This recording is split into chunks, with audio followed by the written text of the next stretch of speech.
کہنے کو تو دین سب کا اسلام ہے، لیکن کتابوں کا جہاں اور ہے، بابوں کا جہاں اور۔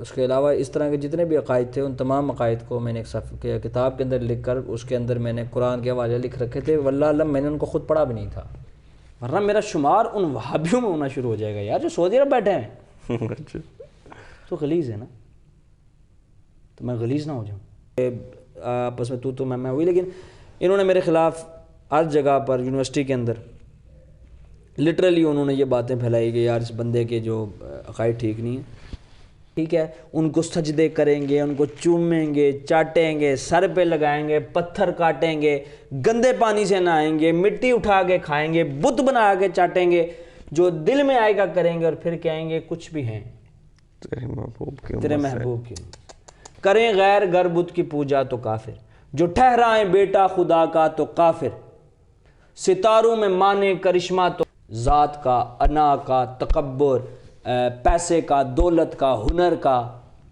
بت بنا لینا اپنے اندر، یہ بھی بت پرستی ہے۔ جب ذبح کرنے کے بعد وہ پھڑکتا ہے نا آخری بار سر، بہت ظالم پھڑکتا ہے وہ آخری، یہ جو پھڑک رہے ہیں نا بہت جوش کے ساتھ، یہ وہی پھڑک رہے۔ بسم اللہ الرحمن الرحیم، شروع اللہ کے نام سے جو بڑا مہربان نہایت رحم کرنے والا ہے۔ لا حول ولا قوة الا باللہ، اللہم صلی علی محمد وعلی آل محمد۔ آج ہمارے ساتھ مبین بھائی موجود ہیں۔ ریسنٹلی انہوں نے میرا انٹرویو کر لیا تھا پکڑ کے مجھے، میں نے سوچا میں اسپیشل ان کے پاس آؤں اور ان کا انٹرویو ریکارڈ کروں اور ان کی سٹوری جانوں کہ یہ کیسے کیوں ریورٹ ہوئے، اس کی کیا وجہ بنی۔ یہ جو دین کا کام کر رہے ہیں ماشاءاللہ بہت بہترین کام کر رہے ہیں۔ ان کا چینل ہے صراط ہدایت، اور انسٹاگرام پہ بھی ان کا پیج ہے صراط ہدایت کے نام سے، تو آپ جا کے وزٹ کریں اور انشاءاللہ اس میں آپ کو سیکھنے کو بہت کچھ ملے گا۔ تو آئے ان سے جانتے ہیں ان کی سٹوری، کون ہے، کہاں سے ہیں، اور یہ کیسے ریورٹ ہوئے۔ السلام علیکم۔ وعلیکم السلام، کیا حال ہے؟ اللہ کا بڑا کرم ہے، آپ بتائیں۔ الحمدللہ، اللہ کا شکر ہے۔ اچھا مبین بھائی، اپنا تھوڑا تعارف کر دیں، آپ کون ہیں، کہاں سے ہیں، اور آپ کی ایج کتنی ہے، اور آپ کا ایکس فرقہ کون سا تھا؟ جیسے آپ نے، بلکہ آپ تو جانتے ہیں، آپ نے بتایا بھی ہے، میرا نام مبین ستی ہے اور میرا تعلق اسلام آباد سے ہے، اور میری عمر جو ہے وہ 30 سال ہے، 3 دہائیاں جو ہیں وہ گزر چکی ہیں اور لگ بھگ اتنے ہی بقایا ہیں، اللہ خیر اور اللہ خیر کرے، اور باقی جو نصیب میں ہے۔ باقی جہاں تک میرا بھائی بات ہے ایکس فرقہ کی، جی تو میرا تعلق میرے بھائی بریلوی اسکول آف تھاٹ سے تھا، احناف کے بریلوی اسکول آف تھاٹ سے، اور اس میں مطلب میں پیدا ہوا اور زندگی کے 25-26 سال تک میں بریلوی ہی رہا۔ اس کے بعد ریسرچ کی طرف آیا اور دوسرا تیسرا، لیکن اس ٹائم تک میں بریلوی تھا، صحیح، ٹھیک ہے، اور حنفی بریلوی کہنے اور لکھنے میں اپنے آپ کو فخر محسوس کرتا تھا۔ تو آپ کا جواب یہی ہے کہ ایکس میں بریلوی تھا پہلے۔ صحیح۔ اچھا مبین بھائی، آپ کی جو ریورٹ ہونے کی سٹوری ہے وہ بعد میں جانیں گے، اس سے پہلے آپ یہ بتائیں کہ جو آپ کا ایکس فرقہ جیسے بریلوی تھا، اس کی کوئی داستانیں، سٹوریز، کیا کرتے تھے، کیا ہوا، وہ لائف سٹائل تھوڑا سا بتائیں، وہ کیسا تھا؟ میں خالی بریلوی اسکول آف تھاٹ میں خالی ایک چھوٹا سا فالوور نہیں تھا اس کا، ایک کٹر بریلوی نہیں ہوتا جس طرح مطلب کہ جو پروپوگیٹ کرتے ہیں ان ٹیچنگز کو جو انہوں نے سنی ہوتی ہیں، تو میرا بھائی بہت زیادہ اس کا کٹر فالوور تھا، اور کٹر فالوور سے مراد یہ نہیں ہے کہ خالی بس میرے جو عقائد ہیں بس ٹھیک ہے، میں اس کو پروپوگیٹ کرتا تھا، ڈیفینڈ کرتا تھا، دلائل مرتب کرتا تھا۔ میرے پاس ایک ڈائری تھی جس کے اندر میں نے وہ سارے دلائل لکھے ہوتے تھے، مطلب حاضر ناظر کا عقیدہ، استمداد، استعانت، استغاثہ، الوسیلہ، ٹھیک ہے۔ اس کے علاوہ اس طرح کے جتنے بھی عقائد تھے ان تمام عقائد کو میں نے ایک کتاب کے اندر لکھ کر اس کے اندر میں نے قرآن کے حوالے لکھ رکھے تھے، واللہ علم میں نے ان کو خود پڑھا بھی نہیں تھا۔ اچھا، ٹھیک ہے، اور میں نے ویب سائٹ کھولی تو ویب سائٹ میں لکھا ہے کہ بھائی ایک عالم کہتے ہیں کہ اس کے بخاری میں یہ لکھا ہے، تو میں نے وہاں پہ وہ لکھا، نیچے بریکٹ ڈالی، لکھا بخاری۔ ہاں وہ سب میں نے لکھا ہوتا تھا، اس کے کوئی پوچھتا تھا میں اس کو کہا دیکھو بخاری میں لکھا ہوا۔ اچھا، اور ایسے دھڑلے سے میں بولتا تھا نا کہ اگلا بندہ کہا تو پڑھ کے آیا ہے، کو تو پتہ ہے سارا کچھ، یار یہ تو پڑھ گیا، حالانکہ خدا میں نے نہیں پڑھا تھا. اچھا ٹھیک ہے، جھوٹ ایسے کانفیڈنس سے بولو گے اگر سچ لگے. تو وہ اس کو میں پراپرلی پروپوگیٹ کرتا تھا کہ بھائی اس طرح کرنا ہے میلاد کے اوپر. میں نے آپ کو شاید بتایا بھی ہو، میں بلکہ نہیں سہیل بھائی کو بتا رہا تھا کہ میں نے ان کو کہا، میں نے کہا میرے چینل پر نا ایک ویڈیو اپلوڈ تھی پہلے. اچھا اس کا مطلب تھا کہ اس کا ٹاپک تھا کہ میلاد کیوں کرنا چاہیے، وہابی اور دیوبندیوں کو جواب. ٹھیک ہے، وہ میں نے ایک ویب سائٹ کے اوپر سے اس کا اسکرپٹ اتارا اور وہ اپنے آگے رکھا اور دیکھ کے پڑھنا شروع کر دیا. اچھا ٹھیک ہے، اور جب میں ریورٹ ہو گیا تو اس ٹائم میں نے پھر ایک اور ویڈیو بنائی، میں نے کہا میلاد کیوں نہیں کرنا چاہیے، اور اس ٹائم میں نے ریسرچ کی تھی. ٹھیک ہے، تو کہنے کا یہ مقصد ہے کہ یار اس ٹائم میں پراپرلی اس کو میں نے بتایا کہ بھائی یونیورسٹی میں مجھے دوست بلایا کرتے تھے، یار آؤ بھائی وہ بریلوی وہابیوں کو چپ کرانا ہے، دیوبندیوں کو چپ کرانا ہے، آؤ. ٹھیک ہے، ان کو پتہ تھا یہ بندہ بول لیتا ہے، جواب دے لیتا ہے، جا کے وہابی دیوبندیوں کو واقعی میں چپ کرا دیتا تھا. اچھا اچھا نہیں بولتے تھے بیچارے، پریشان ہو جاتے تھے یار. سچ میں سی بات ہے، پریشان تو ہونا تھا. وہ کہتے ہوں گے یار چلیتنا کے جواب دیے ہیں، اتنے بڑے چلیت مارتا پہ. تو پھر اس کے علاوہ ان عقائد کے علاوہ مطلب آپ یہ دیکھ لو کہ میں اب ایک واقعہ شاید آپ نے سنا ہو، اور جس میں نا وہ کہتے ہیں کہ جی ایک بزرگ کے پاس ایک بزرگ بیٹھے ہوتے ہیں مندر کے اندر. اچھا ٹھیک ہے، تو وہ نا اور لڑکی آتی ہے تو وہ اسے کہتی ہے لڈو کھا لو. وہ نہیں کھا رہا ہوتا. ٹھیک ہے، تو وہ نا بابا جی کہتے ہیں کہ یار لڈو کھا. لڈو کیوں نہیں کھاتا، بچی روندی پئی ہے. وہ تو نے لڈو کھا لیے. تو وہ واپس گئی تو اس کے والدین نہ مانے کہ یار عرصہ دراز ہو گیا، ہم لے کے جاتے ہیں اڑتے ہیں شادیوں پہ، تو کبھی بت نے لڈو کھائے نہیں ہے. بس پریشان ہو گیا، انہوں نے کہا یار واقعی میں چلو جا کے دیتے ہیں، رشتہ ٹوٹ جائے گا. وہ وہاں پر آئے تو انہوں نے کہا نہیں اس بابے نے کہا تھا تب اس بت نے لڈو کھایا تھا. تو بابا جی نے جوتے اتاری نا تو بت آگے آگے بھاگ رہا ہے اور وہ اس کے پیچھے پیچھے.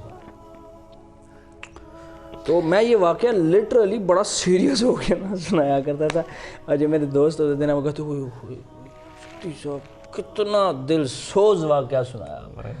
اب میں سنتا ہوں میں ہنستا ہوں کہ یار مطلب کوئی بندہ اتنا بونگا کیسے ہو سکتا ہے.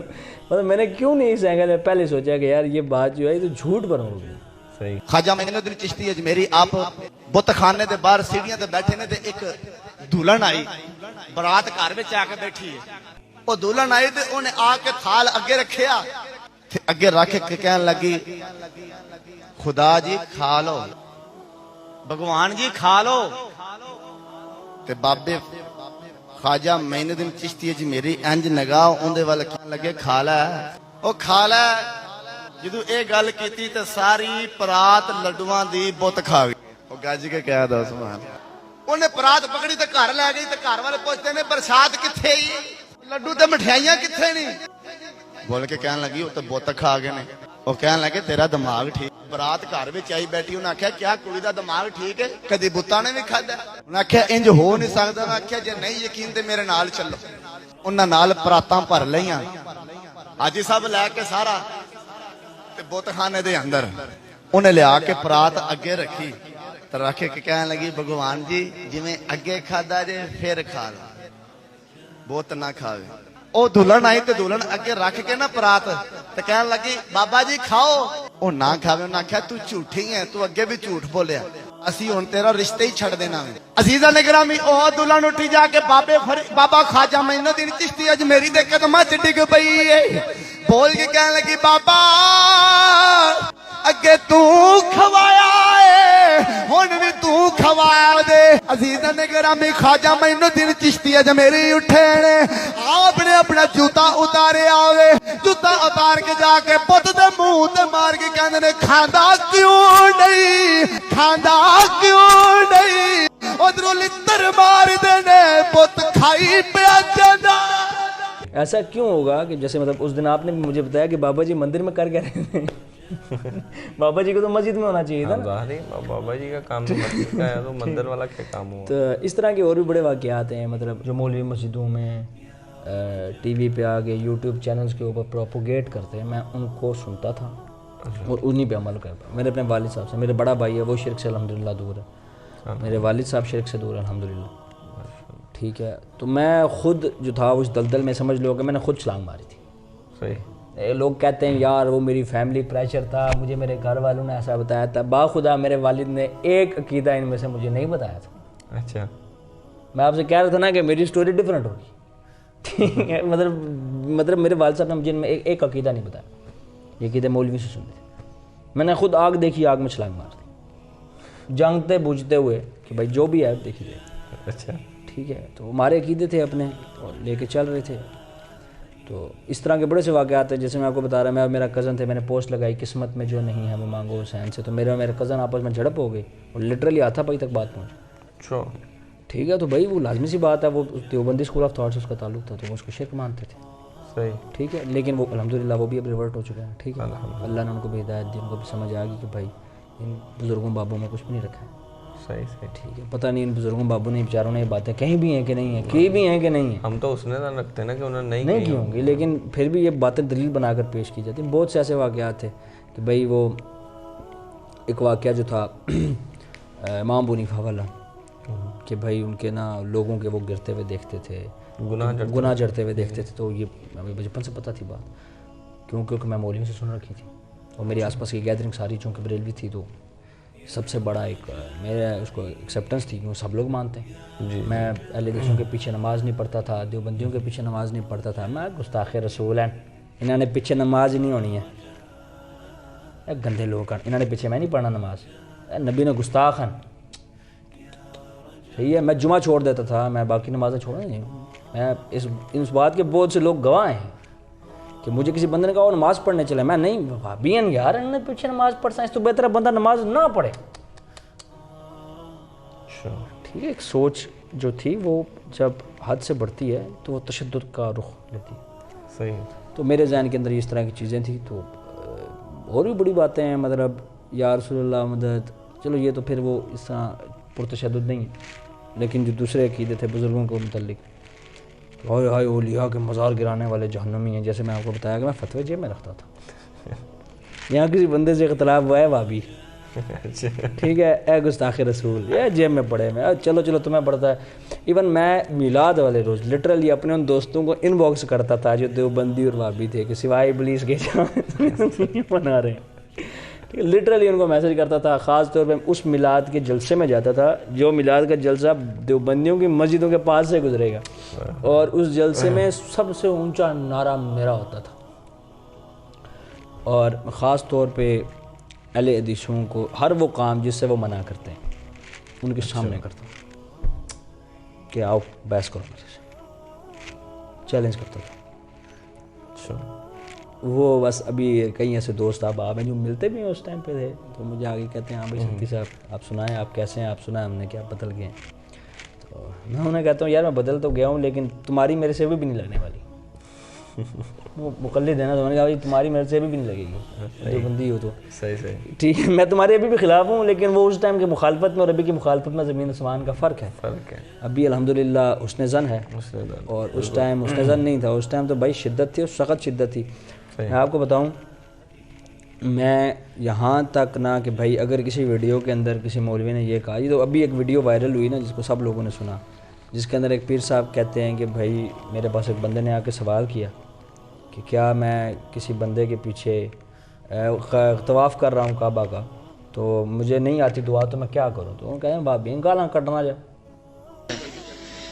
اور ان میں پردہ نہیں چھوڑتا، ان میں دستہ جانا چاہتا. ایک آدمی میرے کو پوچھا کہ جی میں نے کعبے شریف سے دعاواں نہیں آمدیاں طواف دیاں تے کراں کی.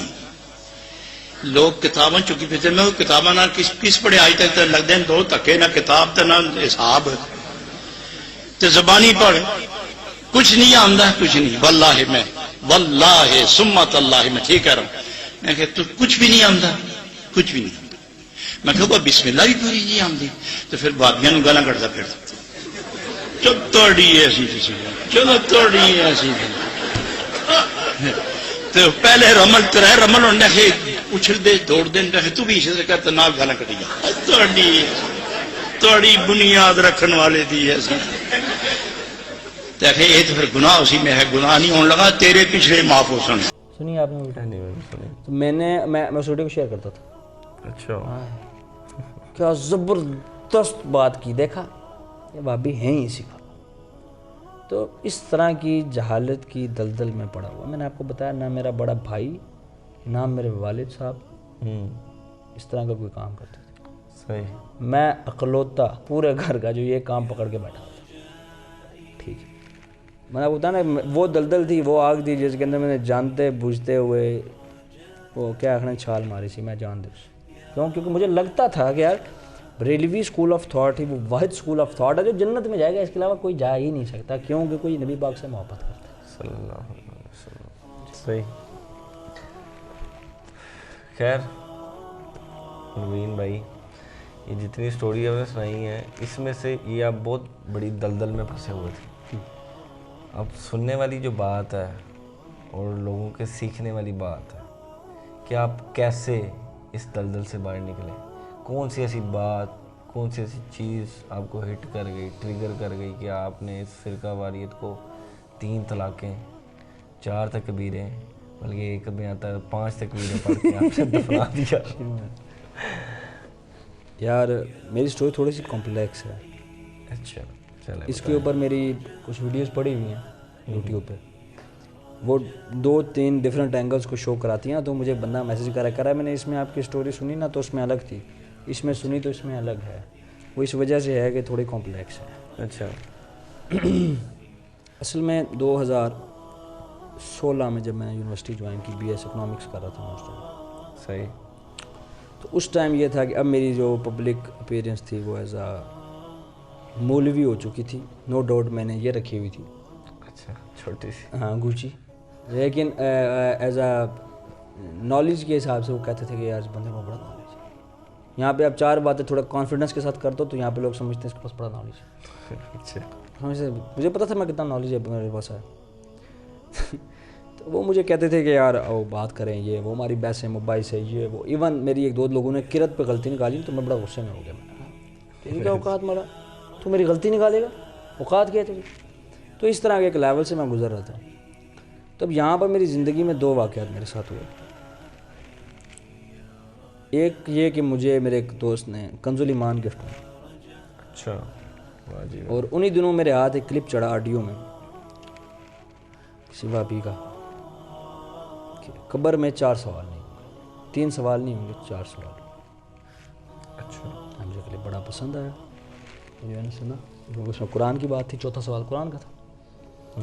تو میں اس کے بعد کنز الایمان جو گفٹ ہوئی تھی تو میں نے کہا جب آئی گئی ہے پڑھ لیتے. تو میں نے پڑھنا شروع کیا قرآن کو, تھارولی اپنا ٹائم دینا شروع کر دیا اسٹڈیز کو. کچھ دیر کے لیے اپارٹ کیا, اس دوران میری 1-2 سپلیاں بھی آ گئی, لیکن میں نے قرآن پڑھنا شروع کیا. اب قرآن پڑھ رہا تھا, چونکہ جنگ جمل سے فن نہروان کے بارے میں پہلے سے میری بیس بن چکی تھی کہ حضرت علی رضی اللہ تعالیٰ عنہ حق پر تھے. ان کے مقابلے میں جو صحابی آئے تھے, نو ڈاؤٹ مجھے ان کا نام نہیں پتہ تھا کہ ان کا نام حضرت امیر معاویہ ہے. پھر بڑے لوگوں نے مطلب اس ٹائم پہ بتایا, تو اس ٹائم پہ انجینئر صاحب کی ایک ویڈیو میرے سامنے مجھے بڑی پسند آئی کیونکہ وہ میرے تھاٹ سے مل گئی نا.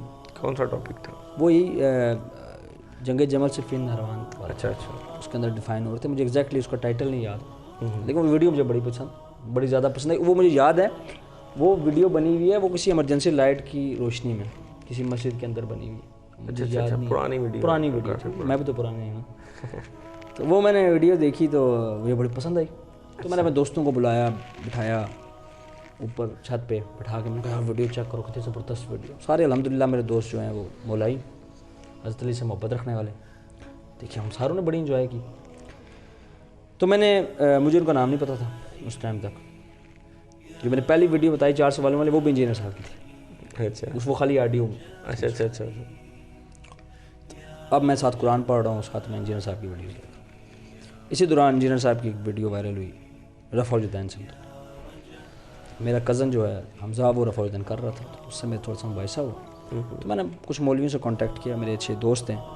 اس ٹائم وہ عالم کا کورس کر رہے تھے, اب تو ماشاءاللہ وہ علماء میں شمار ہوتے ہیں. میں نے کانٹیکٹ کیا کہ یار اس طرح کوئی مولوی نکلا ہے, وہ کہہ رہا ہے کہ بھائی ترک رفع الجدین کے اوپر تو ایک حدیث بھی نہیں. کیا کانسیپٹ ہے یار, مجھے نہیں سمجھ آ رہا. کہتے ہیں ہم تجھے ملیں گے تو سمجھائیں گے. وہ آئے, بیٹھے, 2 گھنٹے کا ہمارا سیشن ہوا. اس سیشن میں انہوں نے مجھے مطمئن کر دیا کہ رفع الجدین جو ہے وہ منسوخ ہو چکا. اچھا. اور میں تو آپ کو پتہ ہے بہت نالجیبل بندہ تھا, میں مان گیا. اچھا ٹھیک ہے, میں یار اتنا بڑا عالم میں جھوٹ بول رہا ہوگا. اور وہ بھی اپنی طرف سے جھوٹ نہیں بول رہا تھا, کیونکہ اس کو بھی ایسے ہی پٹی پڑھائی گئی تھی اور اس نے آگے پڑھا تھا. اس نے اپنی طرف سے سچ بات بولی تھی. صحیح. میں اس کی نیت پہ شک نہیں کرتا, لیکن جس نے بتائی اس نے فلم کرائی تھی. اینی ویز, تو میں ساتھ ساتھ اب رفع الجدین پہ ریسرچ شروع کی, ساتھ میں نے قرآن پڑھنا شروع کیا. تو اس میں نے پہلے وہ پڑھا, پھر اس کے بعد تفسیر ابن کثیر کا کچھ حصہ پڑھا, ترجمہ و تفسیر. اشرف علی تھانوی صاحب کا ترجمہ تھوڑا بہت, اس کا کچھ حصہ پڑھا. مولانا مجدی صاحب کا ترجمہ پڑھا. ساتھ ساتھ میرا وہ پڑھائی کا سیشن چل رہا تھا, وہ رکا نہیں. اب میں نے چیزوں کو سمجھنا شروع کر دیا تھا, دماغ کو براڈ کرنا شروع کر دیا تھا. تو لیکن میرا دماغ نہیں مان رہا تھا کہ یار رفع الجدین منسوخ نہیں ہوا. میں کہتا تھا یہ منسوخ ہے. اب میں نے اپنے دماغ میں قرآن کو سائڈ کیا اور رفع الجدین پہ ریسرچ شروع کی. اچھا, یہ چیک کرتے ہیں کیا رفع الجدین منسوخ ہے کہ نہیں. میں نے یوٹیوب پہ پڑھی ہر ویڈیو, ہر مناظرہ, ہر لیکچر دیکھا. حدیث کو ڈھونڈنا شروع کیا تو بخاری, مسلم, ترمذی, ابن ماجہ, نسائی, ابو داؤد, ساری کتابیں تھارولی ایسے پڑھ لیں جیسے لوگ رمضان میں قرآن پڑھتے ہیں, شروع سے لے کر اینڈ تک. مطلب یہ بتانے کا مطلب جس طرح لوگ قرآن ثواب کے لیے پورا پڑھتے ہیں نا, اس طرح میں نے پوری حدیثی کتابیں پڑھ لی, 6 کی 6. صحیح. ایک حدیث نہیں ملی جو ترک رفع الجدین پر. لیکن آپ کے بھائی کا دل نہیں مانا, نہیں ڈھونڈیں گے, کچھ نہ کچھ ملے گا, کچھ نہ کچھ ملنا چاہیے. میں نے رفع الجدین نہیں کرنا, اچھا, ورنہ میرا شمار ان وہابیوں میں ہونا شروع ہو جائے گا یار جو سعودی عرب بیٹھے ہیں. تو غلیظ ہے نا, تو میں غلیظ نہ ہو جاؤں, میں نہیں کروں گا. 7.5 مہینے کی انتھک ریسرچ کے بعد کیا ہاتھ میں ہے؟ کچھ بھی نہیں. پھر مجبوراً مجھے اس بات کا فیصلہ کرنا پڑا کہ میں رفع الجدین کروں گا. اور اب یہ میرے لیے دھچکا تھا بہت بڑا. زہرا ساری زندگی نماز آپ پڑھتے رہے اور کہانیاں کراندے رہے یار, کتوں اب میں نے کہا کہ یار اب دیکھنا پڑے, زندگی کے ہر پہلو کو دیکھنا پڑے. ریسرچ شروع کی تو پہلا جو ٹاپک میرا چڑھا وہ تقلید تھا. اچھا, اس پہ 4.5 مہینے یعنی اس میں دماغ توڑ کے ریسرچ کی. تو پتہ لگا کہ بھائی تقلید بھی ایک گمراہی ہے. پتہ لگا 2 قسم کی تقلید ہوتی ہے. ایک ہوتی ہے تقلید مطلق, اچھا, جس میں جو چیز قرآن حدیث کے ساتھ ہو وہ لے لو, جو قرآن حدیث کے خلاف ہو اسے چھوڑ دو.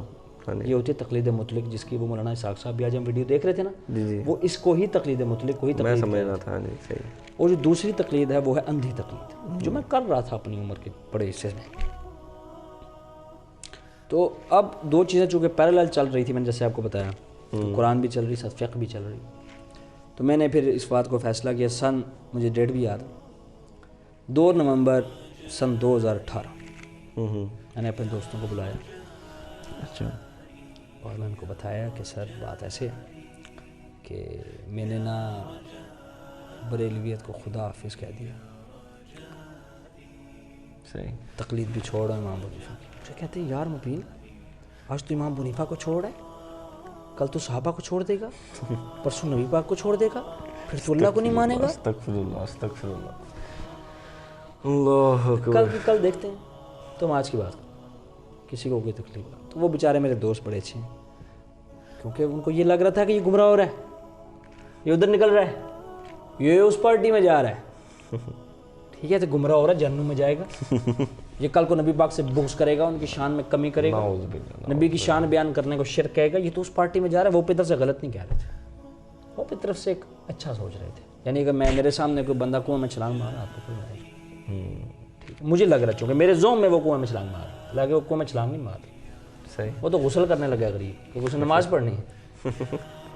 اچھا, وہ بیچارے میرے ساتھ ہماری بحث و مباحث سے چلتے رہے 1-1.5 سال مزید. اچھا, پھر ان کو مجبوراً یہ بات ایکسیپٹ کرنی پڑی کہ یار یہ اب گمراہ ہو چکا ہے, اب ہم اس کو واپس نہیں لا سکتے.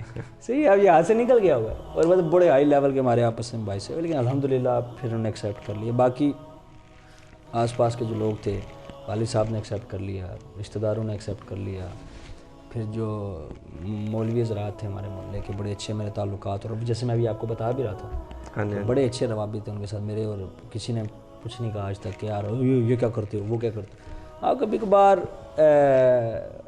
اکتا جاتے ہیں ہم سے کہ یار یہ کس طرح نماز پڑھتے ہیں, اصل بچیاں ورگا ہے یار, یہ کیوں اس طرح کر رہا ہے یار, اس کی نہیں تو پہ حال لینے. پھر وہ کہنے نہیں اس طرح میں بیٹھا اعتکاف تو مجھے کہہ رہے ہیں کہ تمہیں پتہ ہے مدینے میں 20 رکعت تراویح ہوتی ہے. یہ حجت ہے اس کے لیے کہ 8 نیچے.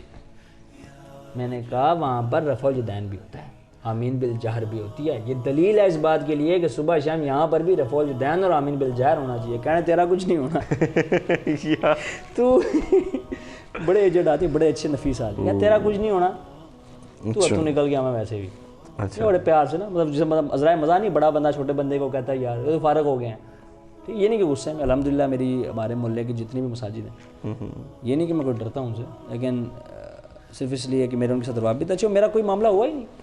میں نے آپ کو پہلے بھی بتایا تھا 2-3 دفعہ پہلے بھی, کہ میرے پاس کچھ بھی ڈفرینٹ بتانے کے لیے نہیں ہے, مطلب بلکہ میرا تو ڈفرینٹ ہے, کیونکہ باقی سب کے ساتھ تو بڑی زیادتی ہوئی ہے. میرے تو بڑے محلے کے جو مولوی حضرات ہیں بڑے اچھے ہیں, تو انہوں نے اس کو ایکسیپٹ کیا بڑی فراخ دلی کے ساتھ, بڑے پن کے ساتھ اس کو ایکسیپٹ کیا. اچھا مبین بھائی, جب سے آپ اس دعوت حق کے ساتھ جڑے ہیں, جب سے آپ دین کا کام بھی ماشاءاللہ کر رہے ہیں, تو آپ کو پتہ ہے کہ اس طرح کے کاموں میں بہت سی مشکلات پیش آتی ہیں. جیسے کہ ہمارے نبی پاک صلی اللہ علیہ وسلم جب انہوں نے دعوی نبوت کیا, حق کو بلند کیا, تو ان کے اوپر بہت ساری مصیبتیں آئیں, ان کے اپنے ہی ان کا ساتھ چھوڑ گئے. ایسے پھر اسی طریقے سے صحابہ میں بھی اس طریقے سے مشکلات آئیں, ان کے بھی بیٹا ادھر اسلام قبول کر رہا اور باپ ادھر کافر ہے, تو پھر آپس میں جنگیں ہو رہی ہیں, بڑی مشکلات ہیں. تابعین, ولی اللہ لوگ. پھر اسی طریقے سے دورہ حاضر میں ہم دیکھتے ہیں ڈاکٹر ذاکر نائک ہیں, ان کو اپنے ملک سے نکال دیا گیا, اور یہ اپنے انجینئر محمد علی مرزا, ان کے اوپر 2 دفعہ قاتلانہ حملہ ہوا. بالکل. تو جو بھی حق بات کرتا ہے اس کے ساتھ پریشانیاں اس کو فیس کرنی پڑتی ہیں, اس کے اوپر پریشانیاں آتی ہیں. تو آپ کے ساتھ کوئی ایسی پریشانی پیش آئی ہو؟ اسے میں نے آپ کو بتایا نا وحید بھائی, اولاً جو جیسے آپ نے بتایا نا کہ سرکار دو عالم صلی اللہ علیہ وسلم سے لے کر دور حاضر تک جتنے بھی لوگ حق سچ بات کو بیان کرتے ہیں ان کے لیے مشکلات پیش آتی ہیں. جی. جو میرا اپنا کلوز سرکل تھا, جیسے میں نے اپنے آپ کو پچھلے سوال کے جواب میں بتایا کہ کلوز سرکل کی طرف سے مجھے کوئی اتنا زیادہ سچ جو ہے نا وہ ریزسٹنس نہیں ملی. صحیح. مجھے ان لوگوں کی طرف سے زیادہ ریزسٹنس ملی ہے جو لوگ مجھے جانتے بھی نہیں تھے, یا جن لوگوں کو میرے سے کوئی نظریاتی فائدے تھے. اس وقت جب میں بریلوی تھا تو میں ان کے لیے کسی کام آ سکتا تھا. یعنی کہ وہ جب کہیں پہ بحث مباحثہ آنے لگے تو کہا کہ بھائی مبین آ جاؤ, تو مبین شکتیمان بن کے پہنچ گیا. میں اب چونکہ مبین شکتیمان بن کے وہاں نہیں پہنچ سکتا تھا, اب اگر پہنچا بھی تو وہ ادھر کی طرف سے آئے گا. تو یہ ان کے لیے زیادہ نقصان دہ بات تھی, یہ ان کے لیے زیادہ نقصان دہ بات تھی کہ وہ جو بندہ یہاں بیٹھ کے ان کو بولنے نہیں دیتا تھا, وہ بندہ جب وہاں آ کے بیٹھے گا تو ان کا کیا حال ہمارا کیا حال کرے گا. تو انہوں نے میرے لیے بہت زیادہ ریزسٹنس شو کی, اور وہ تب ہوئی جب میں نے ویڈیوز بنانی شروع کی پراپرلی. اچھا. بیان دینے شروع کیے, تو اس کے اندر یہ تھا کہ انہوں نے میرے چینلز کو رپورٹ کیا, میرے جو ہے وہ کیا نام ہے اس کا, آگے پیچھے میرے بارے میں باتیں مشہور کی, یہ گمراہ ہے, اس کے پاس اپنے بچوں کو مت بیٹھنے دیں, یہ لوگوں کو گمراہ کرتا ہے, یہ مطلب ایک نیا فرقہ لانچ جو ہوا ہے نا انجینئرنگ کا, اس فرقے کا باشندہ ہے. میں نے کہا یار ہم تو فرقہ پرست سے دوڑ کے یہاں پہ بیٹھے ہوئے ہیں, تو اگر ہم نے اس فرقے سے نکل کے اس فرقے میں ہی گھسنا تھا, اس کی تقلید چھوڑ کے اس کی تقلید میں ہی آنا تھا, تو وہ تقلید تو بہتر تھی نا سر پھر اس سے. اس میں عشق رسول نظر آتا تھا. ٹھیک ہے, تو بھائی میں اس تقلید میں ٹھیک تھا جسے 25 سال سے تھا. ٹھیک ہے, تو میں وہاں سے اگر آ کر تقلید ہی کرے تو مجھے کیا فائدہ ہوا. بھائی میں یہاں پر آیا ہوں, میں تقلید نہیں کرتا ہوں کسی کی, تو یہ ان کے لیے زیادہ تکلیف دہ بات تھی. مطلب کہیں پہ جا رہے ہیں, کہیں پہ بیٹھ کے حق بات بیان کر رہے ہیں, تو وہ آگے سے کھڑے ہو کے شروع ہو جاتے تھے کہ نہیں تم بتاؤ رفع الیدین کی کیا دلیل ہے. میں ان کو آخرت کی بات کرتا تھا, وہ کہتے تھے تم بتاؤ رفع الیدین کی کیا دلیل ہے. میں انہیں کہتا تھا کہ یار میں آپ سے رفع الیدین پہ بات نہیں کرنے آیا, آپ کا عقیدہ ہی ٹھیک نہیں ہے. آپ ساری عمر رفع الیدین کے ساتھ نمازیں پڑھ لیں, اللہ کو اس عقیدے کے ساتھ کیا منہ دکھائیں گے. صحیح بات ہے. تو میں تو آپ سے بات یہ عقیدے کی کرتا ہوں, تو وہ ان کے وہی ایک جو ہے نا لیم ایکسکیوزز اور لیم باتیں. بھائی وہ میں جاتا تھا ایز اے ریپرزنٹیٹیو آف قرآن, تو وہی بندے جو کل کو میں جانے پر میرے جانے پر چائے بسکٹ منگایا کرتے تھے. ٹھیک ہے, اب وہ میرے جانے پر ان کے ماتھوں میں بل پڑ جاتے تھے, وہ کہتے تھے یار یہ کدھر آ گئے. اپنے کام سے کام رکھے، ادھر کیوں آ رہا ہے؟ اور یہ میرے لیے سب سے زیادہ مطلب کہہ لیں آپ کے دکھ والا مرحلہ. مجھے یہ لگتا تھا کہ یار اب میں ریورٹ ہو چکا ہوں. میں خیر اس ٹائم ریورٹ کا لفظ تو نہیں استعمال کرتا تھا، میں کہتا تھا کہ میں بہتر ہو چکا ہوں پہلے سے. تو میں اگر ان کو بتاؤں جو باتیں مجھے پتہ لگی ہیں تو شاید یہ بھی بہتر ہو جائیں. تو وہ بجائے بہتر ہونے کے کام بہت زیادہ خراب ہو گئے. تو ہمارے درمیان پھر کافی چیزوں کو لے کر اس طرح کے اختلافات ہوئے، آپس میں تو میں ہوئی. لیکن انہوں نے میرے خلاف ہر جگہ پر یونیورسٹی کے اندر لٹرلی انہوں نے یہ باتیں پھیلائی کہ یار اس بندے کے جو عقائد ٹھیک نہیں ہیں. تو انہوں نے میرے بارے میں مشہور کروایا نعوذ باللہ کہ میں قادیانی، میں گمراہ ہوں، میں جی کافر ہو چکا ہوں نعوذ باللہ یونیورسٹی اور آس پاس کی. لیکن مطلب بار بار ایون یہاں تک کہ یہ نفسیاتی مریض ہے اور یہ پاگل ہو چکا ہے. اور ایسی باتیں کہ یار مجھے سننے کو ملتی تھی کہ یار بھائی میرے بڑے قریبی دوست جو یونیورسٹی کے اندر تھے میرے ساتھ، انہوں نے میرے بارے میں ایسی باتیں فائیات باتیں کی کہ میں آپ کو بتا نہیں سکتا. صرف اس لیے کیونکہ وہ میرے ساتھ آرگیو میں نہیں جیت پا رہے تھے. اور وہ جو میں نے آپ کو دھچکا بتایا نا شکتیمان والا، وہ دھچکا ان کو لگ چکا تھا کہ یار اب ہم کدھر جائیں گے. تو جو زیادہ تر مجھے پریشانی میں نے آپ کو بتایا، جو میرا فرینڈ سرکل تھا نا کلوزسٹ، بہت زیادہ کلوزسٹ، وہ میرے ابھی بھی کلوزسٹ ہے. ٹھیک ہے، لیکن وہ جو ایک فرینڈ شپ کے اندر ایک ایموشنل اٹیچمنٹ ہوتی ہے وہ ختم ہو چکی ہے تمام سرکل میں سے. اس کی وجہ یہ ہے کہ وہ بیچ میں ایک دوسرے کے خلاف وہ میرے منہ پہ یا میں ان کے منہ پہ جا کے اگر کچھ نہیں کہہ رہا تو کہیں نہ کہیں تو بیٹھ کے کچھ نہ کچھ تو میں کہہ ہی رہوں گا یا وہ کہہ ہی رہے ہوں گے. اس کی وجہ سے جو ایک دوسرے کے لیے عزت یا محبت تھی نا وہ ختم ہو چکی. اب ہم کلوز بھی ہیں، دوست بھی ہیں، ایک دوسرے کے برے وقت میں کام بھی آتے ہیں، ایک دوسرے کی ہیلپ بھی کرتے ہیں چیزوں میں. لیکن وہ سب آپ ایسے سمجھ لیں کہ انسانیت کے ناطے ایک اچھا ٹائم گزرا ہے ساتھ اس وجہ سے. لیکن میں ابھی بھی ان کی برائی نہیں کرتا ہوں الحمدللہ. میرے دوست ہیں، میرے بھائیوں کی طرح ہیں. تو باقی جو زیادہ تر مجھے پہنچا، میں نے آپ کو جیسے بتایا کہ جو میرے سے امیدیں رکھ رہے تھے شکتیمان کی، وہ ان کو اب نہیں مل رہی، تو انہوں نے میرے خلاف سازشیں وغیرہ کی. لیکن الحمدللہ اللہ کا شکر اب صبر تحمل آ چکا ہے اور وہ بیچارے بھی کر کے تھک گئے ہیں. اب وہ بیچارے اپنی نوکریوں میں لگے ہوئے ہیں اور اپنا کام کر رہے ہیں. ہم ادھر ہی ہیں، دعوت کا کام ہی کر رہے ہیں الحمدللہ. صحیح. اچھا مبین بھائی، آپ کو پتہ ہے کہ جتنے بھی ہمارے سب کانٹیننٹل میں بھی اور اوور آل بھی مسلمانوں میں فرقے بن چکے ہیں اور فرقوں کے اندر بھی چھوٹی چھوٹی فرقیاں بن چکی ہیں. فرقیاں ہاں میں نے سنا تھا ایک جگہ پہ. تو ان فرقیوں کو اور بڑے فرقوں کو کیا میسیج دینا چاہیں گے کہ وہ لوگ حضرت ابراہیم علیہ السلام کی ملت میں واپس آ جائیں اور مسلم کہلانے میں فخر کریں؟ میں ان فرقوں سے کوئی بات نہیں کروں گا. میں بات کروں گا ان لوگوں سے جو لوگ یہ چاہتے ہیں کہ وہ اپنے آپ کو مسلمان کہیں، سرکار کا امتی کہیں. بس ان سے بات کروں. جو اپنے آپ کو فرقہ کہلوانے پہ بضد ہے نا سر، کیونکہ میں رہ کے آیا ہوں، مجھے پتہ ہے نہیں مانیں گے. میں نہیں مانتا تھا یار. اگر آپ کہو کہ نہیں اچھا آپ نہیں مانتے تھے، آپ بھی تو یہاں پہ بیٹھے ہوئے، میرا کیس ہی ڈیفرنٹ ہے. جو محنت میں نے کی وہ کوئی نہیں کرتا سر. اتنا پھنستا ہی کوئی نہیں ہے. جب تک اس کو زور دے کے پھنسایا نہ جائے تو پھنستا ہی نہیں ہے. صحیح. اور میں تو ضد پہ پھنس گیا تھا نا. میں تو ضد پڑا ہوا تھا کیونکہ میں نے انجینئر کی ویڈیو دیکھی. میں نے کہا میں نے اس کو جھوٹا ثابت کرنا ہے. انسپائر میں ہو گیا تھا 2-4 ویڈیوز پہلے دیکھ کے. پھر میں نے کہا نہیں میں کو جھوٹا ثابت کروں گا کچھ ملے. میں نے اس لیے نہیں پڑھا تھا کہ میں کوئی ڈفرنٹ چیز تھا، نہیں، میں نے اس لیے پڑھا کہ میں ایک ضد پہ اڑ گیا تھا کہ میں اس کو جھوٹا ثابت کروں گا. اس نے کہا ایک حدیث نہیں میں دکھاؤں گا. اور ایک بات ہے بس میں اپنا ہو گیا تھا لیکن نہیں ملی مجھے. لیکن کہنے کا یہ مقصد ہے کہ میرے بھائیوں ایک بات ذہن میں رکھ لیں. سورہ جن پڑھیں، سورہ یاسین پڑھیں ترجمے کے ساتھ. صحیح. آپ کے 14 طبق روشن ہو جائیں گے سر. سورہ جن میں سب سے بڑا آپ کو پتہ ہے جنوں کا زوم کیا تھا؟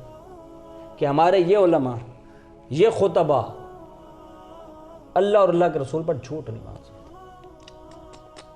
ہمارا کیا ماننا ہے؟ ہمارے علماء، ہمارے خطبہ اللہ اور اللہ کے رسول پر جھوٹ نہیں مان سکتے. اسی زوم میں پڑھیں سر.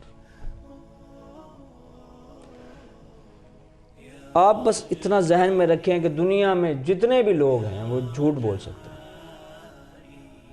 ان کے پاس کیپیبلٹی ہے.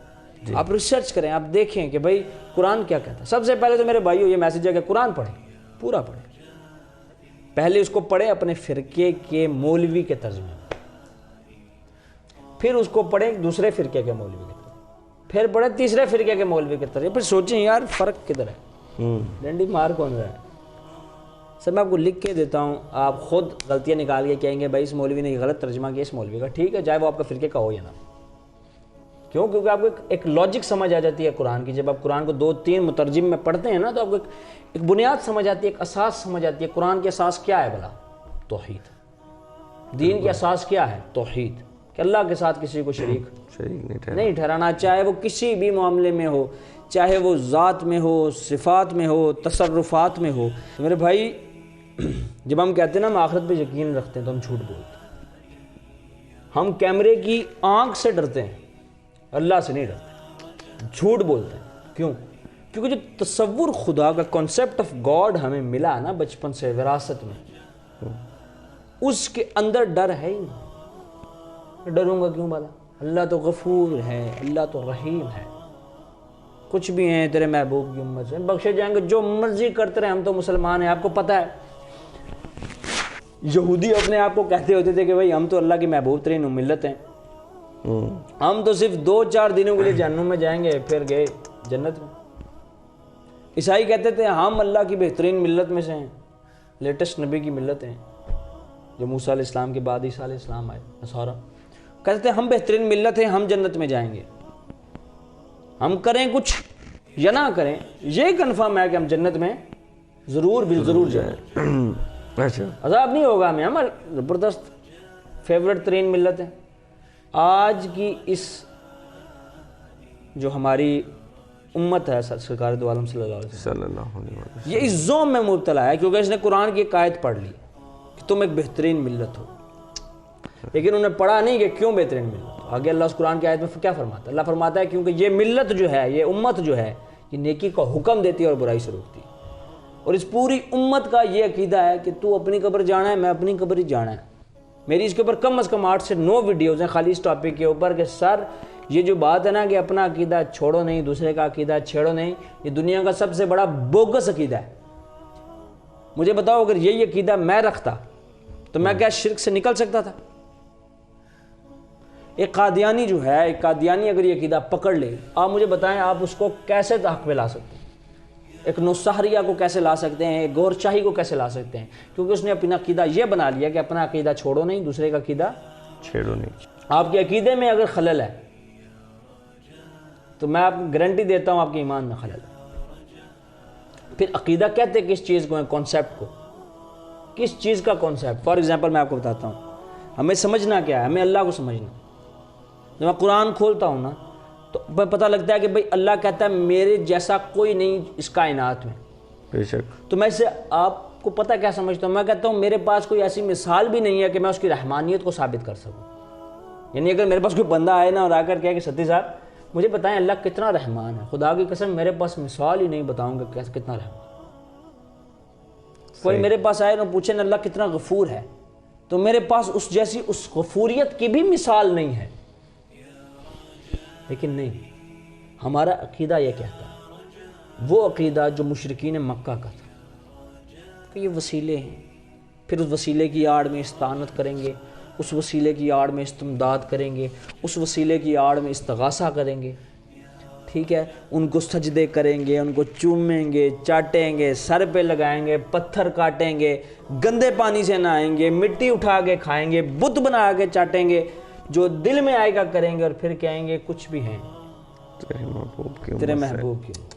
سر اگر آپ کانسیپٹ نہیں سمجھتے ہیں آپ کچھ نہیں کرتے، آپ جو مرضی کرتے رہیں، کریں غیر گر بت کی پوجا تو کافر، جو ٹھہرائیں بیٹا خدا کا تو کافر، ستاروں میں مانے کرشمہ تو کافر، مگر مومنوں پر کشادہ ہیں راہیں، پرستش کریں شوق سے جس کی چاہیں، نبی کو جو چاہیں خدا کر دکھائیں، اماموں کا رتبہ نبی سے بڑھائیں، شہیدوں پہ جا جا کے مانگے دعائیں، نہ توحید میں کچھ خلل اس سے آئے، نہ ایمان بگڑے نہ ایمان جائے۔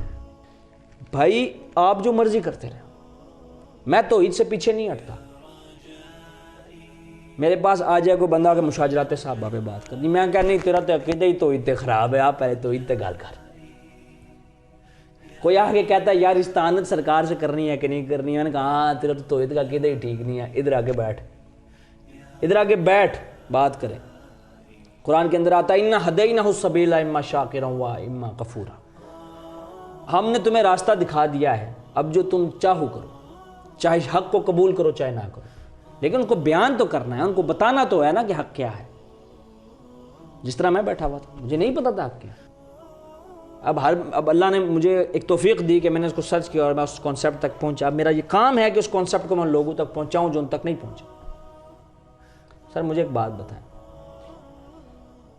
مشرکین کا جو اصنام کا عقیدہ ہے، بتوں کے بارے میں جو عقیدہ تھا جی، اگر آپ اس کو تھورولی پڑھیں نا تو میں آپ کو گارنٹی کے ساتھ کہتا ہوں کہ آج کا ہمارے لوگوں کا جو قبروں کے بارے میں عقیدہ ہے وہ سیم ہے۔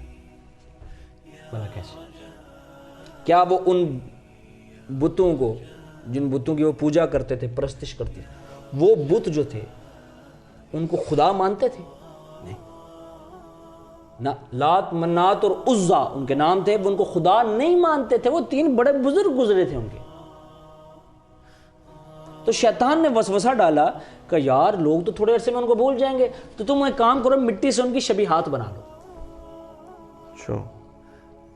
شبیہات بنا لی تو انہوں نے کہا اس کو ہار پہنایا کرو اور یہاں پر آ کر نا قربانیاں کیا کرو، تاکہ یاد رہے نا، سال میں ایک بار آؤ تاکہ پتہ لگے اس بندے نے تمہارے لیے محنتیں کی ہیں۔ پھر ٹھیک ہے، انہوں نے وہ کرنا شروع کیا، اور کرتے کرتے کرتے وہ کہتے نا کہ ایک نسل کی رسم دوسری نسل کا عقیدہ ہوتا ہے، کہ آج تک لوگ اس طرح کے کام کر رہے ہیں، صرف اس لیے کیونکہ انہوں نے اپنے آپ کو سپرمیسی اللہ کی ماننے کی بجائے ان لوگوں کی ماننی شروع کر دی جو بندے ہی اس کے۔ کانسیپٹ آف گاڈ یہ ہے سر، اللہ جب چاہے، جہاں چاہے، جیسے چاہے، جو چاہے کر سکتا، بے شک بے شک، لیکن اس کو ماننا بھی ہے۔ یہ نہیں ہے کہ آپ کے پاس 2 چیزوں کی پاور آ گئی تو آپ نے اپنے آپ کو خدا بنا لیا۔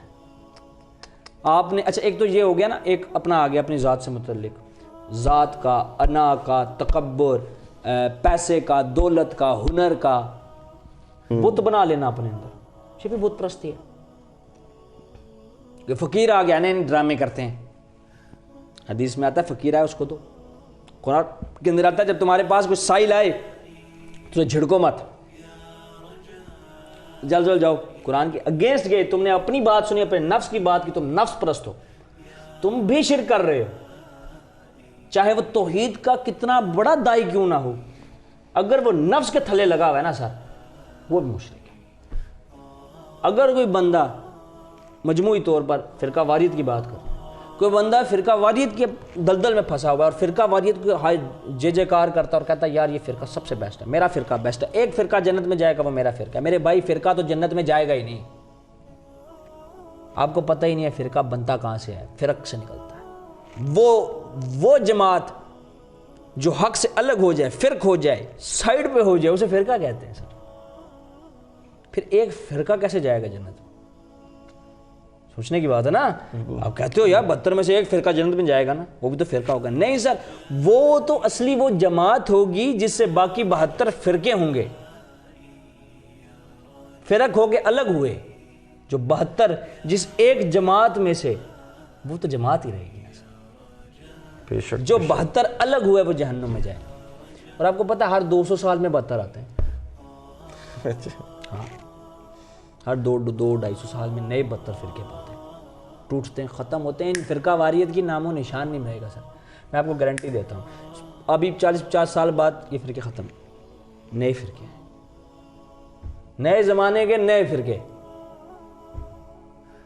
آپ کو مذاق لگ رہا ہوگا، آپ غنیات الطالبین اٹھائیں، اچھا اس کے اندر 72 فرقے انہوں نے لکھ کے رکھے ہیں، مجھے بتائیں ان 72 فرقوں میں سے ان کا ماننے والا کوئی آج زندہ ہے؟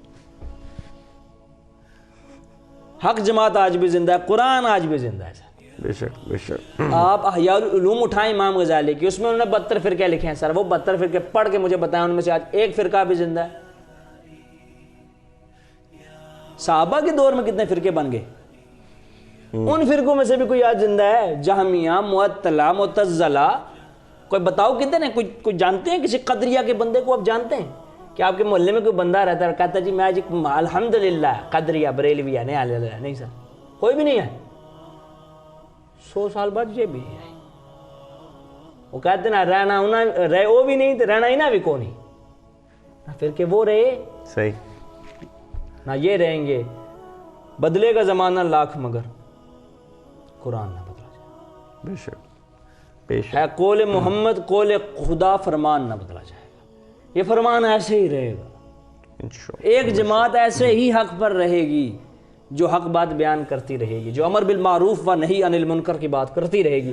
باقی جماعتیں بنیں گی، ٹوٹیں گی، بکھریں گی۔ آپ کو نہیں لگتا جیسے بھی آپ نے خود بات کی سوال کے اندر آپ نے کہا ایک فرقہ کے اندر فرقیاں بن گئی ہیں، اب دیوبندی اٹھاتے ہیں، جی آپ کون ہیں؟ میں دیوبندی۔ کون سا دیوبندی؟ حیاتی کے مماتی؟ جی مماتی۔ اچھا مماتی کون سے والا؟ صفدر صاحب والا یا دوسرا؟ اچھا آپ کون سے فرقے ہیں؟ جی حیاتی۔ اچھا آپ حیاتی میں ہیں، آپ حیاتی مفتی طارق مسعود والے ہیں یا آپ حیاتی الیاس گھمن والے ہیں؟ کون سے حیاتی کون سے ہیں آپ؟ کیونکہ لگتی ہی نہ بھی کوئی نہیں آپس میں۔ آپ ہم بریلوی ہیں۔ اچھا بریلوی کون سے ہیں آپ؟ قادری ہیں؟ قادری کون سے؟ ڈاکٹر طاہر القادری والے ہیں آپ منہاجی؟ یا آپ رضویہ ہیں خادم حسین رضوی والے؟ یا آپ الیاس اتاری والے ہیں بریلوی؟ تو یہ تو چلتا رہے گا سر، یہ ٹوٹیں گی ٹوٹیں گی ٹوٹیں گی، بکھر ختم۔ اللہ نے کچھ نہیں کہا، یہ فرقیاں خود ختم ہوں گی سر۔ آپ کوشش کریں، آپ حق کی طرف جانے کی کوشش کریں۔ آپ دیکھیں ابھی یہ خود ایک دوسرے سے لڑ لڑ کے ختم ہو جائیں گے سر، میں مانتا ہوں۔ جیسے آپ کو پتا ہے دیوبندیز کنفیوز پرسنالٹیز، ان کو نہیں سمجھ آتی ہم کہاں جائیں، اہل حدیث کی طرف جائیں۔ وہ کوا چلا ہنس کی چال اپنی بھی چال بھول گیا۔ دیوبند نے اہل حدیث بننے کی کوشش کی، اپنے بزرگوں کے عقائد چھوڑنے کی کوشش کی۔ وہ چاہتے تھے کہ یار ہم عقائد بھی بزرگوں کے نہ چھوڑیں اور اہل حدیثوں والا کام بھی کرتے رہیں۔ ٹھیک ہے سر، ایسے تو نہیں ہوتا نا کہ دونوں مٹھی ڈالیں آپ، یا تو یوں ڈالیں یا تو یوں ڈالیں۔ تو انہوں نے کہا بھائی ہم یہاں سے پکڑیں گے اپنے بابوں کو اور یہاں سے ہم اپنے نئے عقیدے بنا لیں گے۔ تو اب یہ عالم ہو گیا کہ بریلوی دیوبندی کہتا ہے کہ غوث پاک کہنا شرک ہے، لیکن امدادیہ کے اندر خود اشرف علی تھانوی صاحب پیر عبد القادر جیلانی کو غوث پاک کہہ رہے ہیں۔ تو بھائی ہم کس سے جھگڑیں آپ کے کسی بندے کے ساتھ؟ تو یہ فرقے ختم ہو جائیں گے، یہ فرقے نہیں رہیں گے سر، نہیں رہنا ہی نا۔ اپنے ٹل کا زور مار لیں۔ میں کہتا ہوں یہ وہ چیخیں ہیں آخری، جو موت کے وقت آخری غرغرہ آتا ہے نا سر، جی جی، ایک آخری چیخ، ایک آخری جھٹکا، ایک آخری زور۔ ذبح ہوتے جانور دیکھا ہے آپ نے؟ جی جب ذبح کرنے کے بعد وہ پھڑکتا ہے نا آخری بار سر، بہت ظالم پھڑکتا ہے یہ جو پھڑک رہے ہیں نا بہت جوش کے ساتھ، یہ وہی پھڑک یہ پھڑکیں گے اور ختم، فرقہ واریت چھوٹ انشاءاللہ۔ ایک نہ ایک دن اللہ کے رسول کی بات ہو۔ اور جو بندہ یہ چاہتا ہے نا کہ میں آگے بڑھوں، میں دین سیکھوں، سب سے پہلے قرآن پڑھیں۔ اور میں نہیں چاہتا کہ بھائی آپ کہو کہ بھائی بریلویوں کو سے لڑو، جا کے دیوبندیوں سے لڑو، والے حدیثوں سے لڑو۔ کسی لڑنے کی ضرورت ہے ہی نہیں۔ سب سے پہلے اپنی پرسنالٹی پہ فوکس کریں کہ بھائی میری پرسنالٹی میں کیا کیا چیزیں ایسی ہیں جو کم ہیں، جن کو میں پورا کروں گا تو ہی عام بنے گا۔ صحیح، کیونکہ محبت ہوتی ہے انواع۔ ٹھیک ہے بھائی میں کچھ چھوڑوں بھی نہ، آپ کھڑے ہو کے بزرگوں پہ تنقید تو کر لیں گے، بڑا آسان کام ہے، صحیح، لیکن اپنے آپ کو دین کے راستے پر ڈھالنا مشکل ہے۔ پہلے آپ نے اپنے آپ کو ڈھالنا ہے۔ یہ نہیں کہ آپ کلین شیو کرا کے پھرتے رہیں اور کہیں میں سرکار سے محبت کرتا ہوں۔ جھوٹ بولنا ہے، تو جھوٹا ہے تو۔ اگر نبی پاک نے محبت داڑھی نہیں رکھی سکنا ہے نا تو جھوٹ مارنا ہے۔ کیوں؟ کیونکہ سرکار داڑھی رکھی سی۔ انبیاء کی سنت ہے باریش ہونا، یہ نہیں کہ ایک مٹھی ہو لیکن داڑھی ہو۔ سرکار کا حکم ہے، واجب ہے تو رکھو، لیکن نہیں میں داڑھی کٹا کے دین نہ کام کر سکتا۔ اے میرے ہاتھن پتر کار بے، میں نماز نہیں پڑھتا تو کیا ہوا، میں دین کا کام تو کر سکتا ہوں نا پتر کار بے، کوئی لوڑ نہیں تیری، کیونکہ تیری وجہ نال کل کی بندے کھل کے آکسن آپو تو دین تے چلنا نہیں تو لوگ کہیں حکم دینا پہ، تو کار بے مڑا پتر، کوئی لوڑ نہیں تیری۔ پہلے آپ خود دین پہ چلنا سیکھیں، دین کے مسائل پوچھیں، علماء کے ساتھ اچھے روابط رکھیں، اپنی گفتگو کے اندر خاص کر کے جب آپ علماء کے بارے میں کریں تو اپنے الفاظ کا چناؤ بہترین رکھیں تاکہ انہیں موقع نہ ملے جب وہ غلط ثابت اور کہتا کو جو کتنا کوئی بدتمیز آدمی کس طرح گل کرنا پڑے نہ ہو. تو ہمیشہ اپنے الفاظ کا چناؤ بہترین رکھیں. تو میں تو صرف اتنی بات کروں گا جو اللہ کے رسول نے کہا. قرآن کے اندر آتا ہے, ایک چھوٹی سی تمہید کے ساتھ میں اس بات کا اختتام کرتا ہوں. قرآن کے اندر آتا ہے وَاعْتَصِمُوا بِحَبْلِ اللَّهِ جَمِيعًا وَلَا تَفَرَّقُوا. سنن دارمی کے اندر روایت اسی آیت کے متعلق ہے. سرکار نے فرمایا کہ قرآن اللہ کا حبل ہے, رسی ہے, اس کو تھامے رکھو گے تو کبھی گمراہ نہ ہوگے. اور یاد رکھنا میری سنت کو اپنے دونوں جبڑوں کے بیچ دبا کے پکڑ لینا. تم پر ایک ویسا وقت آئے گا کہ تمہیں لوگ سنت پر عمل کرنے پر تنگ کریں گے تو میں جبڑوں کے بیچ میں ڈال کے نا اس پر فتن دوروں پکڑ لینا, چھوڑنا مت میری سنت. اور ایک روایت میں آتا ہے کہ میری اہل بیت کے متعلق اللہ سے ڈرتے رہنا. تو کنکلوژن یہ کہ نہ قرآن چھوڑنا ہے, نہ اہل بیت چھوڑنی ہے, اور نہ نبی کی سنت چھوڑنی ہے. اور جب ہم قرآن کی اور نبی کی سنت کی بات کرتے ہیں تو یاد رکھیں صحابہ بیچ میں امپلائڈ ہیں.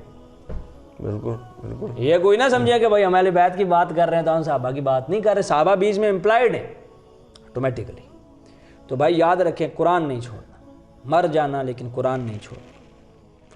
سرکار نے فرمایا معاذ بن جبل کو دیکھنا جب تم جاؤ گے نا تبلیغ کرنا تو کوئی تمہیں کاٹ کے پھینکے, تمہیں آگ میں جلا کے رکھ دے, یاد رکھنا اللہ کے ساتھ کسی کو شریک نہ کرنا. بالکل. تو میرے بھائیوں, میری دعوت توحید سے شروع ہوتی ہے, توحید پہ ختم ہوتی ہے. تو اللہ, میں دعا یہی کرتا ہوں ہمیشہ کہ اللہ ہمیں قرآن پڑھنے, قرآن سمجھنے, قرآن پر عمل کرنے کی توفیق عطا. آمین. وما علینا الا البلاغ المبین. اتنا زیادہ مزہ آیا ان کی سٹوری سن کے, اور پھر ان کی جو میسیج جو انہوں نے دیا ہے, میرے میسیج دینے کی خاص ضرورت نہیں ہے, جو انہوں نے دے دیا وہ انف ہے میرے خیال سے. انشاءاللہ اسی سے سمجھ آئے گی. لیکن جانے سے پہلے میں ایک مبین بھائی سے ریکویسٹ کروں گا, کیونکہ یہ ماشاءاللہ بہت ہی خوبصورت نعت خواں بھی ہیں, تو جانے سے پہلے ان سے ایک نعت سنتے ہیں. تو مبین بھائی ایک نعت ہو جائے. جب نا خادم حسین رضوی صاحب جب ادھر مرحوم کرنے پر آئے نا تو یہاں پر ایک کفایت اللہ کافی صاحب کا ایک کلام ان کے ایک ساتھی بزرگ نے پڑھا تھا, تو اس کا ایک دو شعر سنا دیتا ہوں آپ کو. کوئی گل باقی رہے گا نہ چمن رہ جائے گا, پر رسول اللہ کا دین حسن رہ جائے گا.